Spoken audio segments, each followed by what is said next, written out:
Imagine moving into your dream neighborhood, only to discover it's ruled by a self-proclaimed dictator clutching a rulebook thicker than a phone book. That's exactly what happened to me, Michael, and my wife Sarah when we crossed paths with Deborah Cunningham, our HOA president with a classic, "I need to speak to the manager" haircut and a vendetta against anyone who dared breathe outside her regulations. Things went from annoying to outright insane when Deborah called 911 on Sarah for refusing to answer the door after 25 minutes of relentless pounding. But when Sarah finally stepped outside and flashed something that made the responding officer freeze in his tracks, Deborah's smug grin turned to sheer panic. She'd just messed with the wrong woman, and the fallout was epic. Buckle up, because this story is a wild ride you'll want to share with everyone. 3 weeks ago, Sarah and I moved into what we thought was our perfect suburban haven. Sarah had just landed a major job promotion, but she was oddly secretive about it. "Michael, please don't tell anyone what I do yet," she said while unpacking dishes in our new kitchen. "If anyone asks, just say I'm in finance." I shrugged, trusting she had her reasons. Sarah's always been the brains in our marriage, so I didn't push. Little did I know, her secrecy would spark the most unhinged neighborhood drama I'd ever witnessed. It was a sunny Saturday morning when I first met Deborah. I was in the front yard, wrestling with moving boxes to find our gardening tools, when I noticed her standing on the sidewalk, arms crossed, glaring at our house like it had personally insulted her. She was in her late 50s, rocking a blonde bob that screamed trouble, and an expression that could curdle milk. After watching me struggle for a solid 10 minutes, she marched over with the determination of a drill sergeant. "I'm Deborah Cunningham, president of the Homeowners Association," she declared, shoving a massive binder into my hands. "These are the HOA rules. Read every page. No exceptions." The thing weighed a ton, at least 400 pages, packed with absurd regulations about everything from mailbox font size to the exact shade of mulch allowed in flower beds. "Wow, this is thorough," I said, trying to stay polite. Deborah's eyes narrowed. "We take our community standards very seriously. I'll be watching to ensure compliance." Just then, Tommy, a 9-year-old kid from next door, zoomed by on his bike, all freckles and enthusiasm. "Hey, mister," he called out, but his smile faded when he spotted Deborah. Why's Mrs. Deborah always so mad? Kids, right? They just say what everyone's thinking. At that moment, Sarah stepped outside, carrying a box labeled office supplies. Even in jeans and a t-shirt, she had this commanding presence I've always found irresistible. Deborah's laser focus shifted to her. "And you are?" she demanded, like Sarah needed a permit to exist in her own yard. "Sarah, Michael's wife," Sarah replied coolly, setting the box down. "Nice to meet you." Deborah studied her like she was trying to solve a puzzle. "What do you do for a living?" she asked, her tone more interrogation than neighborly chit-chat. "Finance," Sarah said smoothly. "Pretty dull stuff." Deborah didn't buy it, but Tommy interrupted by crashing his bike into our mailbox.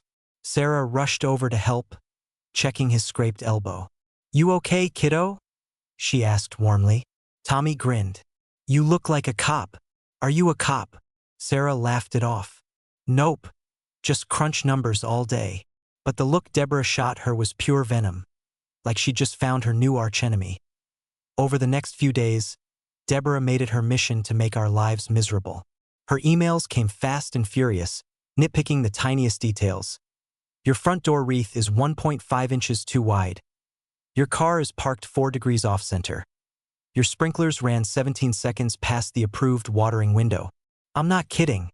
She measured this stuff. Each email was CC'd to the entire HOA board, like she was building a case for the Supreme Court. I wanted to fire back, tell her to get a hobby, but Sarah stopped me. "Let her burn herself out," she said. "We're not breaking any rules." Still, I could tell it was getting to Sarah. Deborah started patrolling our street 5 times a day, pausing to inspect our lawn like a health inspector at a sketchy diner. Neighbors began sharing horror stories about her. One elderly couple said Deborah forced them to repaint their shutters 4 times because the color wasn't exactly coastal taupe. Another neighbor whispered that Deborah got the Wilson's cat declared a nuisance for meowing too loudly. Someone else mentioned Deborah's son got arrested a couple of years back for a misunderstanding, and ever since, she's been paranoid about anyone with authority. The puzzle pieces were falling into place, but I had no idea how explosive this would get. The real chaos kicked off on a Thursday afternoon while I was at work. Sarah later told me she was stuck in a critical video call when Deborah showed up, hammering on our front door like she was auditioning for a SWAT team. The security camera caught her red-faced, pounding for a solid 25 minutes, ringing the doorbell and even trying to peek through our windows. Sarah couldn't pause her call, so she ignored her. Finally, Deborah stormed off, screaming loud enough for the whole block to hear. "I know you're in there. I'll show you who's in charge around here." That night, when Sarah filled me in, I laughed it off as another one of Deborah's over-the-top tantrums. But Sarah wasn't amused. "She's escalating," she said, her voice low. "People like her don't back down." I should have taken her seriously, because the next day, as I pulled into our driveway after work, I heard police sirens getting closer. My stomach dropped that I was in the kitchen, halfway through making a grilled cheese, when I glanced out the window.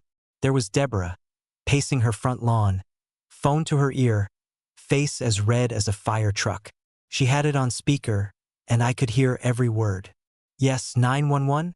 I need to report an emergency at 3427 Maple Street. There's a suspicious woman refusing to answer her door or talk to neighbors. She's probably doing something illegal." My jaw hit the floor.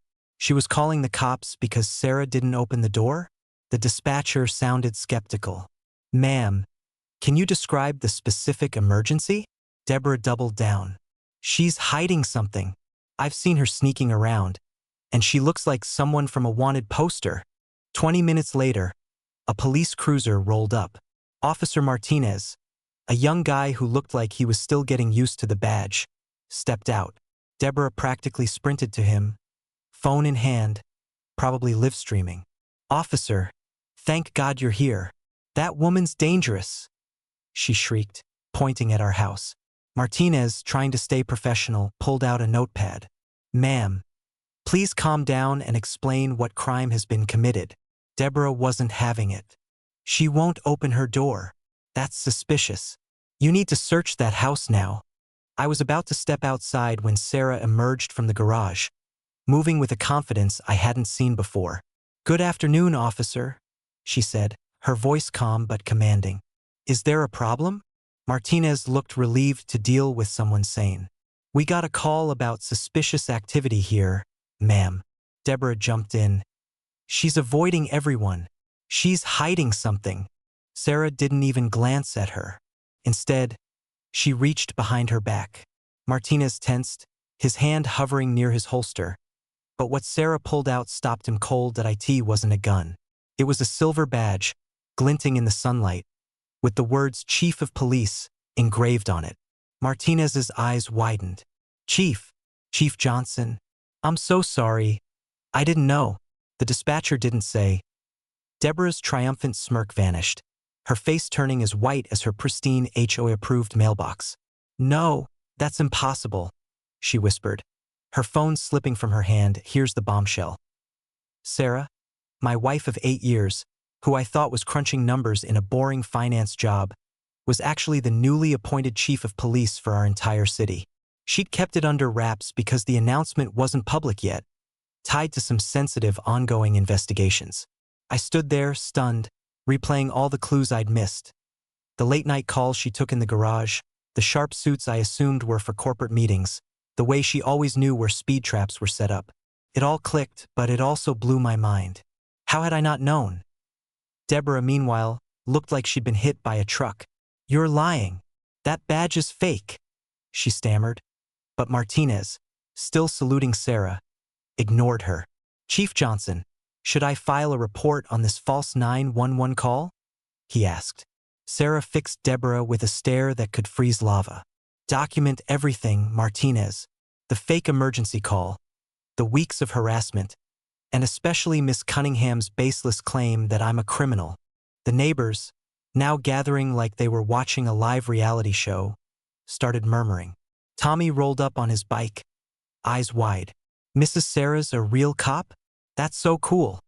Someone across the street yelled, "Karma's real," and phones started popping up to record the chaos. Deborah, realizing she was losing, tried one last desperate move. "I have proof," she shouted, waving her phone. "I know things about you, Sarah Johnson. One call to the mayor, and your career's over." Sarah just smiled. "Give the mayor my best. We had dinner last week to discuss my appointment." A few days later, an email from Concerned Residents for Neighborhood Integrity, obviously Deborah's alias, announced an emergency HOA meeting about community safety. Sarah read it and said, "She thinks she's got something. Let her try." I was nervous, especially after overhearing a late-night call where Sarah mentioned a Johnson case from 5 years ago, involving an injured suspect and sealed records. She admitted to me it was a controversial arrest, but she'd been cleared. Still, in the wrong hands, it could be twisted to look bad. The HOA meeting was packed like a sold-out concert. Deborah stood at a podium, armed with a PowerPoint presentation. She revealed Sarah's lie about working in finance and dropped her big bombshell. A 5-year-old news article about a suspect injured during an arrest led by then-Deputy Chief Sarah. This man, a father of 3, was hospitalized for weeks, Deborah declared, showing a grainy photo of a guy in a hospital bed. The crowd stirred, some looking worried. Deborah's slides piled on with out-of-context quotes and stats about police misconduct. She was good manipulative but good. Sarah, though, sat there like she was watching a mildly interesting TV show. When Deborah called for a vote to demand Sarah's resignation, as if the HOA could fire a police chief, Sarah stood up, holding a single document. "Miss Cunningham," she said, her voice cutting through the room, "did you check the outcome of that case?" Deborah faltered. Sarah continued, "That father of 3, Thomas Mitchell, was running a meth lab in a house with kids. His injuries came from an explosion he caused trying to destroy evidence. I got those kids out before it killed them." She held up her document. A letter of commendation from the mayor, governor, and state attorney general praising her heroism. The crowd gasped, and Deborah's face crumpled like a bad origami project. Weeks later, Deborah was ousted as HOA president, but she wasn't done. At the neighborhood's annual outdoor movie night, she showed up, skulking in the back with sunglasses and a baseball cap, clearly plotting something. Sarah and I went to show we were part of the community, and Tommy saved us spots near his family. The kid had become a local legend, sporting a junior detective badge Sarah gave him and boasting about his YouTube channel's 200,000 subscribers. As the sun set and the movie screen was tested, Tommy showed us his viral video, "Karen Calls Cops on Police Chief," with 5 million views. Someone nearby said, "Play it," and Tommy's dad gave the okay. Then, in a freak tech glitch, Tommy's iPad synced with the main projector.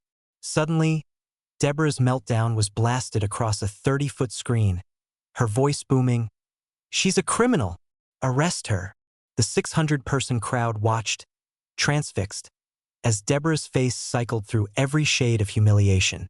People laughed, gasped, and pointed as she tried to flee, tripping over a picnic basket and spilling lemonade everywhere. Within a month, Deborah's house was sold at a bargain price. Rumor has it she moved to Florida, where she's already made headlines for calling the cops on a neighbor's flamingo lawn decoration. Tommy's YouTube channel skyrocketed to 300,000 subscribers, with his video "The Night I Accidentally Roasted a Karen" hitting 15 million views. That night, as we sat on our porch, Sarah took my hand. "I'm sorry I kept my job a secret," she said. "The appointment was hush-hush because of some major investigations." She explained she'd been deputy chief in our old city and was recruited here. But the Johnson case still nagged at me. She admitted it could cause trouble if twisted the wrong way. "Some decisions look bad out of context," she said, her eyes distant. I knew there was more she wasn't saying, but I trusted her. After all, she wasn't just my wife. She was Chief Sarah Johnson, the woman who took down a Karen with nothing but a badge and the truth. Drop a comment. What's Deborah up to in Florida? Want one of Tommy's junior detective badges? Share this story with #KarenVsChief and let's make it go viral.